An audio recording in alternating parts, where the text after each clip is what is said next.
ठाणे महानगरपालिकेने वागळे इस्टेट येथील रोड क्रमांक 22 वरील फेरोडाय कंपाऊंडमधील सुमारे 16 लघु उद्योजकांना 48 तासात जागा खाली करून पाडकामासाठी तयार राहण्याच्या नोटिसा बजावल्याने उद्योजकांमध्ये चिंतेचे वातावरण निर्माण झाले आहे. या कारवाईमुळे 350हून अधिक कामगारांच्या रोजगारावर गदा येण्याची शक्यता असून त्यांच्या कुटुंबासह सुमारे 1400 व्यक्तींच्या उदरनिर्वाहाचा प्रश्न निर्माण झाला आहे. या पार्श्वभूमीवर ठाणे स्मॉल स्केल इंडस्ट्रीज असोसिएशनने उपमुख्यमंत्री एकनाथ शिंदे आणि आमदार संजय केळकर यांच्याकडे तातडीने हस्तक्षेप करण्याची मागणी केली आहे. पुनर्विकासाला उद्योजकांचा विरोध नसला तरी उद्योगांचे योग्य पुनर्वसन, पर्यायी जागा आणि व्यवसाय सातत्य राखण्यासाठी आवश्यक सुविधा उपलब्ध करून देण्याची मागणी करण्यात आली आहे. यापूर्वी डॉक्टर अप्पासाहेब खांबेटे यांच्या पुतळा अनावरण कार्यक्रमात एकही उद्योग विस्थापित होणार नाही अशी ग्वाही देण्यात आल्याची आठवणही यावेळी करून देण्यात आली.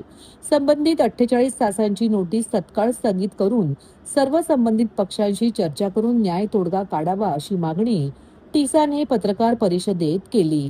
उद्योग, कामगार आणि त्यांच्या कुटुंबांच्या हिताचे संरक्षण करण्यासाठी प्रशासनाने मानववादी भूमिका घ्यावी अशी अपेक्षाही व्यक्त करण्यात आली आहे. वागळे इंडस्ट्रियल इस्टेट ही आशिया खंडातली क्रमांक 1 ची औद्योगिक वसाहत आहे आणि उद्योजकाच्या गाड्यांवर आपण बुलडोजर फिरवायला निघाले. ज्यांच्यावर बुलडोजर फिरवायला पाहिजे त्यांच्यावर फिरवायचा नाही आणि जे काम करणारे कष्टकरी आहे, जे कामगारांना न्याय देत आहेत, कामगारांना त्या ठिकाणी त्यांच्या हाताला काम देत आहेत, ज्या कंपन्यांच्या नावावर करोडो रुपयाची काळामध्ये देखील या कंपन्यांनी सामान जे आहे ते या ठिकाणी प्रोडक्शन करून पुरवलेलं आहे. असे हे उद्योजक आहेत. क्लस्टरच्या नावाखाली तुम्ही यांना उद्ध्वस्त करायला निघाले, हे योग्य नाही आहे. हे जुलूम जबरदस्ती जी महापालिकेची चालू आहे, ही जी हेकेखोरपणा आणि अतिरेकपणा जो चाललेला आहे तो कदापि सहन होणार नाही. याच्या पाठीमागे लघु उद्योजक संघटना पण ठामपणे उभी आहे आणि शेवटी लघु उद्योजक जो आहे तो जगला पाहिजे. जो काहीतरी निर्मिती करतोय त्याच्याशी आपण सुसंवाद साधला पाहिजे. त्याच्याऐवजी ही 48 तासात खाली करा हे कुठल्या नोटिसा द्यायला लागले. खालती सही कोणाची आहे? महापालिकेच्या अधिकारी गणेश चौधरी. अहो, यांनी त्या येऊर मधलं देखील एकही बांधकाम निष्कासित केलेलं नाही आणि या उद्योजकावर हे करायला निघाले.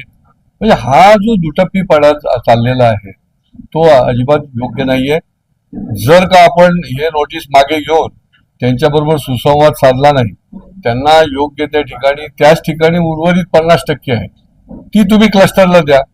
क्लस्टरला यांचा विरोध पण नाही, परंतु यांचे जिथे गाळे आहेत त्या फेरोडाने दिलेले, ओनरशिप केलेले, पैसे घेऊन दिलेले ते गाळे की जे 30 वर्ष काम करतायत, तर त्यांच्यावर तुम्ही बुलडोजर फिरवणार का? त्यांचा पर्यायी त्या ठिकाणी द्या किंवा आहे त्या ठिकाणीच राहून उर्वरित जी 50% जागा जी आहे क्लस्टर करता तुमच्या नियमामध्ये घ्यायला निघाले ती घ्या. अन्यथा या ठिकाणी 48 तासाची जी नोटीस आहे त्याच्या आतमध्ये ही सगळी मंडळी जी आहे ती तिथे बेमुदत धरणं आंदोलन करायला बसतील. त्या ठिकाणी टिस्सा देखील त्याचं नेतृत्व करेल आणि हे लोन जे आहे ते उद्योजकांमध्ये पसरत जाईल. सर, 22 तारखेपासून नाही, कोर्टात जरी केस असली, प्री ज्युडाईस आहे, थांबायला पाहिजे. अहो, आपण इतक्या ठिकाणी कोर्टाचे आदेश असून सुद्धा तुम्ही काही कारवाई करत नाही. म्हणजे हे महापालिकेचं जे काही चाललेलं आहे ना ते काय चाललेलं आहे मलाही प्रश्न पडलेला आहे. आणि जिथे आदेश आहेत तिथे कारवाई नाही आणि जिथे कुठलेही काही आदेश नाही तिथे म्हणजे असे धावत सुटल्यासारखे कारवाई करायला तयार झाले आणि क्लस्टरच्या करता. त्याच्यामुळे हे अन्यायकारक आहे, हे बेजबाबदारपणाचं लक्षण आहे. तुम्ही सुसंवाद करा, या उद्योजकांबरोबर बसून त्याच्यातला तोडगा काढा आणि त्याच्यानंतर जी क्लस्टर करता पाहिजे असलेली जागा आहे, यांनी तर वागळे इस्टेट मधल्या सगळ्याच इंडस्ट्रीला 75% इंडस्ट्रीला नोटिसा काढली. वागळे इस्टेट काय सगळं हे करणार आहेत, करायचंय का? उद्योग सगळे संपून टाकायचे आहेत का? हा देखील याच्यामध्ये प्रश्न पडलेला आहे आणि त्याच्यामुळे आपण जर हे मागे घेतलं नाही तर ही मंडळी जी आहे ती या ठिकाणी बेमुदत धरणं करतील आणि आमचा पूर्ण पाठिंबा राहील. आम्ही देखील या उद्योजकांना न्याय मिळण्यासाठी या ठिकाणी उपस्थित राहतो. नागरिकांना आवाहन करण्यात येत आहे की सध्या डासांमार्फत पसरणाऱ्या डेंग्यू या आजाराचा प्रसार रोखण्यासाठी प्रत्येकाने पुढील प्रमाणे कार्यवाही करावी. डेंग्यू आजार एडिस इजिप्ती हा डास चावल्याने होतो. या डासांची पैदास साचलेल्या किंवा साचवलेल्या स्वच्छ पाण्यामध्ये होते. 8 दिवसांपेक्षा जास्त दिवस पाणी उघडे व साचून राहिल्यास त्यात डास अंडी घालतात. अंड्यांच्या अळ्या तयार होऊन पुढे डास तयार होतात. यासाठी आपल्या घरातील पाणी साठे उदाहरणार्थ बॅरल्स, पिंपे, टाक्या, हौद, रांजणे इत्यादी दर आठवड्याला रिकामे करून घासून पुसून कोरडे करून पुन्हा भरावे. 1 दिवस कोरडा दिवस म्हणून पाळावा. पाणी साठ्यांना घट्ट झाकणे बसवावीत किंवा जुनी साडी, चादर, धोतर यांनी बांधून झाकून ठेवावीत, म्हणजे डास त्यात जाऊन अंडी घालणार नाहीत. घराच्या गच्चीवर, आजूबाजूला, अंगणात कोठेही पाणी साचू देऊ नये. भंगार सामान उघड्यावर टाकू नये. उदाहरणार्थ टायर्स, प्लास्टिक सामान, कुंड्या, टाकाऊ वस्तू इत्यादी. अशा सामानात पावसाचे पाणी साठून त्यात डेंग्यूच्या डासांची पैदास होते. घरातील कूलर्स, फ्रीजच्या पाठीमागील ट्रे हे देखील वेळोवेळी कोरडे करावेत.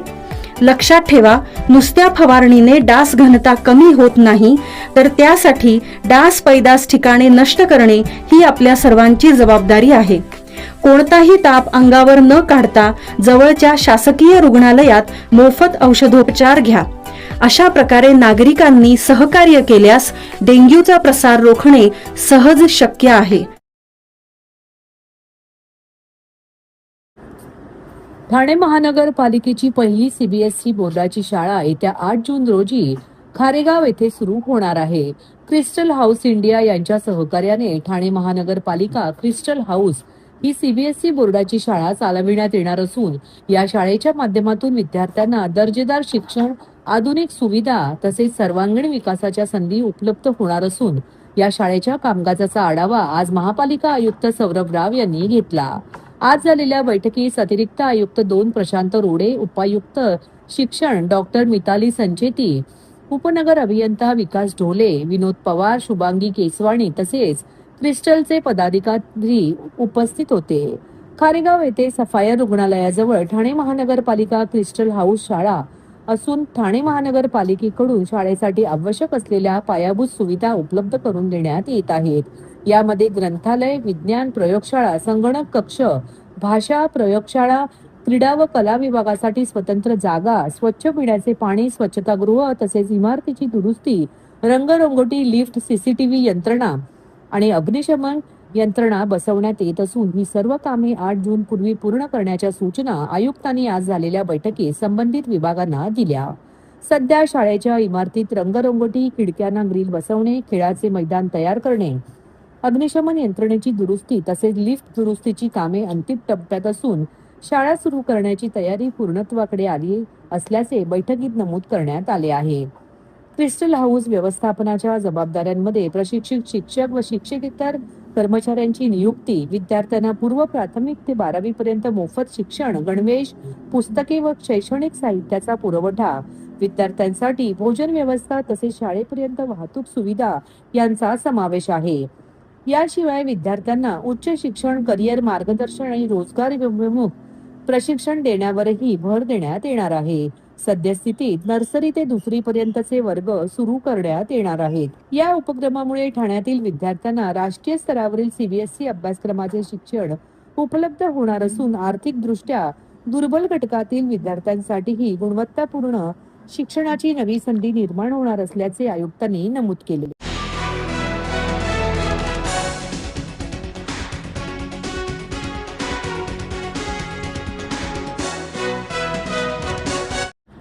ठाणे महानगरपालिकेकडून सध्या सर्वच नीतिमूल्ये धाब्यावर बसवून कामे केली जात आहेत. स्थानिक नागरिक, सफाई कामगार, अधिकारी या सर्वांच्या प्रलंबित तथा कायदेशीर मागण्यांच्या अनुषंगाने सुमारे 60 वेळा पत्रव्यवहार केला आहे. मात्र या पत्रव्यवहारास अपेक्षित उत्तर ठाणे महानगरपालिकेकडून देण्यात आलेली नाहीत. किंबहुना ठाणे महानगरपालिकेकडून अन्यायकारक भूमिका स्वीकारली जात आहे. त्यामुळेच आज 3 जून रोजी सकाळपासून महाराष्ट्र म्युनिसिपल कर्मचारी युनियनचे अध्यक्ष रवींद्र चांगो शिंदे यांनी बेमुदत अर्धनग्न उपोषणास बसले आहेत. याविषयी महाराष्ट्र म्युनिसिपल कर्मचारी युनियनचे अध्यक्ष रवींद्र चांगो शिंदे यांनी प्रसार माध्यमांशी बोलताना सविस्तर माहिती देत आपली भूमिका स्पष्ट मांडली आहे. मी एक सेवानिवृत्त कार्यकारी अभियंता ठाणे महानगरपालिका ठाणे कार्यकारी अभियंता विशेष महत्वाचे प्रकल्प बहुउद्देशीय प्रकल्प गेले 32 वर्ष सेवा करत असताना विविध चांगल्या प्रकारचं काम केलेलं आहे.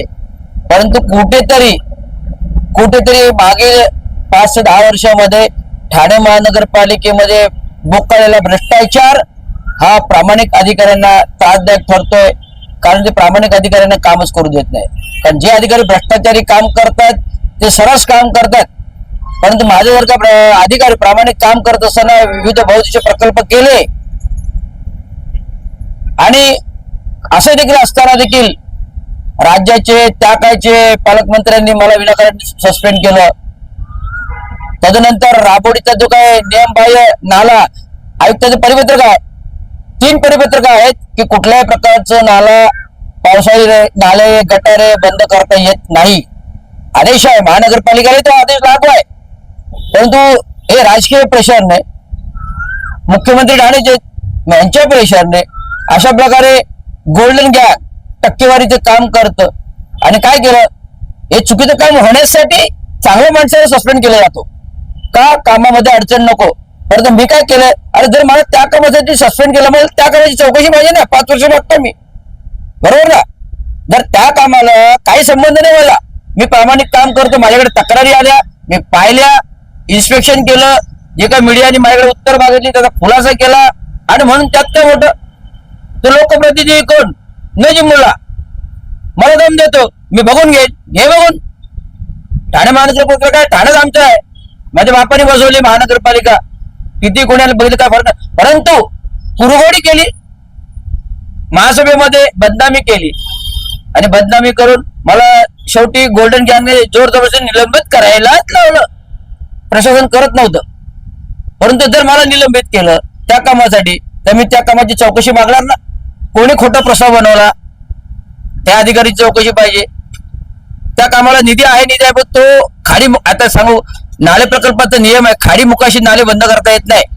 कधी पण प्रवाह उलट फिरतो, शहरात परिस्थिती होऊ शकते, बंद होत नाही. पण अशा ठिकाणी खाडी मुखाशी नाला बंद केला, मग त्या नाल्याची मी चौकशी मागितली, ती करावी. कुठल्या अधिकाऱ्याने खोटा प्रस्ताव बनवला त्याची चौकशी करावी. जरी तो सेवानिवृत्त झाल्याची चौकशी करावी. का नाही होत चौकशी. जे आदेश परिपत्रक माझं होतं आयुक्तांनी दिल्यानंतर मी ती अंमलबजावणी केली आणि अशा परिपत्रक असून सुद्धा हिरंदंदे मिळतचा नाला बंदिस्त केला, जय भवानी नगरचा नाला बंदिस्त केला, वाघाच्या नाल्याची रुंदी कमी केली. आता पाऊस येतो तोंडावर का मग गटाराचे पाणी, रस्त्याचे पाणी, नाल्याचे पाणी लोकांच्या घरात शिरतो, आंबेडकर मध्ये शिरतो, क्रांतीनगर झोपडपट्टीमध्ये शिरतो, बोंबाबोंब होते ना तर पावसाळ्यामध्ये मीडियावरती हे आपण पाहतोय. ह्याच चौकशी मागणी केल्या. जे 30 प्रश्न आहेत याच्यामध्ये महत्वाचा मुद्दा म्हणजे 15 वर्षापूर्वी काय केलं, लफाट्यात कामगारांची घरं जी वसाहत बाबांनी 67 मध्ये बसवले, 2 इमारती 4 माळ्याच्या होत्या, धोकादायक नसताना तोडल्या. आता 15 वर्ष तिथे निविदा नाही, काय नाही. लोक वाढवले सफाई कामगार आणि शासन जिया म्हणतोय की जे सफाई कामगार इथं राहतात त्यांना घर द्या, परंतु त्याची निविदा लागून काढली जाते. पण मला कळते समीरन ग्रुप नावाच्या कोणतरी ठेकेदाराला ती जागा गळकूट करायचा प्रयत्न आहे. पण सांगतोय जोपर्यंत रवींद्र शिंदे आहे, चांगो शिंदेचा वारसा, तिथे कुठलाही समीरन येणार नाही, कुठलाही गमीरन येणार नाही आणि कुठलाही शेख येणार नाही. सफाई कामगारांचीच घर राहतील.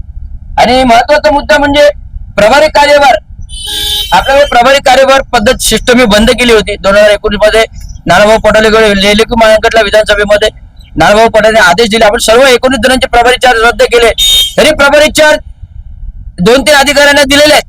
त्यामध्ये महत्वाचे म्हणजे दादोजी कोंडे स्टेडियमचे व्यवस्थापक कोण आहे, तिला उपायुक्त प्रभारी चार्ज कसा, स्थावर मालमत्तेमध्ये पद नाहीये तरी दिला उपायुक्त प्रभारी चार्ज. माझं निलंबन तिकडे झालं, रवींद्र शिंदेला ते ऑर्डर दाखवले नाही, कारण रवींद्र शिंदे हरकत घेतो. मी गेल्यानंतर लगेच ते ऑर्डर रिसिव्ह केल्यात. परंतु सांगतो एक सेवा शर्ती सेवा नियमाचा भंग, जर मी भंग न करता मी निलंबित होतो पण ज्यांनी आयुक्तांचे आदेश भंग केले आणि सुरक्षा कर्मचाऱ्यांना स्टेडियमचा वापर करू दिला जात नाही, व्यायामशाळा देत नाही, कसरतींना मी विचारलं, उपायुक्तांना विचारलं, अतिरिक्त 2 आदेश आहेत, मग आदेश डावळले, मग तुम्ही शिस्तभंग का करत नाही? तुम्ही एखाद्या कर्मचाऱ्याला सेवेचे फायदे नाही दिले आणि ज्यांनी आदेश डावळले, मग उपायुक्त असतील, मग एसआरए कोणी असतील, त्यांना निलंबित करा. शिस्तभंग केले का नाही करत? निलंबन झाल्याशिवाय मी उपोषण हटणार नाही. आम्हाला पहिला. आणि दुसरी गोष्ट म्हणजे फुटपाथवर जेवढे काही झाले स्टॉल, 354 स्टॉल आहेत, कॉफी शॉप आहेत, त्यामुळे रस्त्यावरून नागरिक चालतो.